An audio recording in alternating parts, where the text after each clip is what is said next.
পাঙ্গাস মাছ চাষাবাদ, পাঙ্গাস মাছের বাচ্চা পালন এবং কিভাবে খাবার খাওয়াতে হবে। পাঙ্গাস মাছকে দুই ধরনের খাবার খাওয়ানো হয়, ভাসা খাবার, ডুবা খাবার। সবচেয়ে বেশি পরিমাণে খাওয়ানো হয় ভাসা খাবার। পাঙ্গাস মাছ উপরের স্তরের খাবার খেতে পছন্দ করে, ভাসা খাবার খেতে পছন্দ করে। আমরা একটি জঙ্গলের মধ্যের খামারে আসলাম, জহির ভাইয়ের খামারে। সে পাঙ্গাস মাছের বাচ্চা পালন করে। এখন সে যে খাবারটি খাওয়াইতেছে সেটি হলো ডুবা খাবার। পাঙ্গাস মাছকে পুকুরের এক কোণে বসেই খাবার খাওয়ানো যায়। প্রতিদিন যে জায়গায় খাবার খাওয়ানো হয়, পাঙ্গাস মাছ ঠিক সময়ে সেই জায়গায় খাবার খাওয়ার জন্য এসে পড়ে। খাবার দেওয়া কোনো পরিশ্রমী হয় না। এই মাছগুলার বয়স 2 মাস। মাছগুলাকে প্রতিদিন 2 টাইম খাবার খাওয়ানো হয়,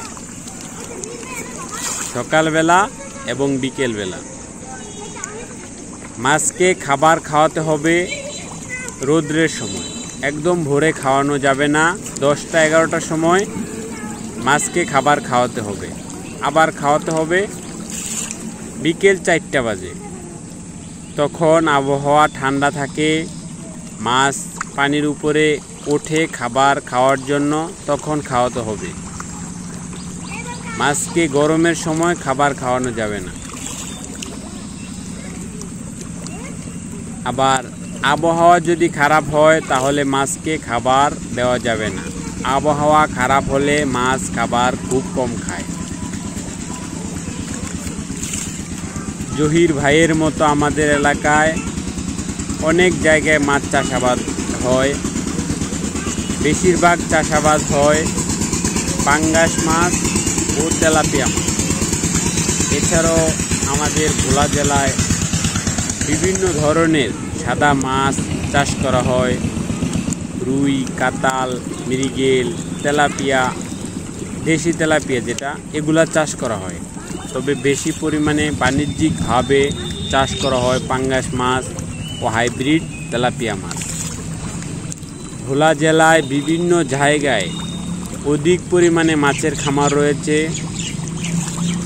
তারা মাছ চাষাবাদ করে এবং সফল হয়েছে।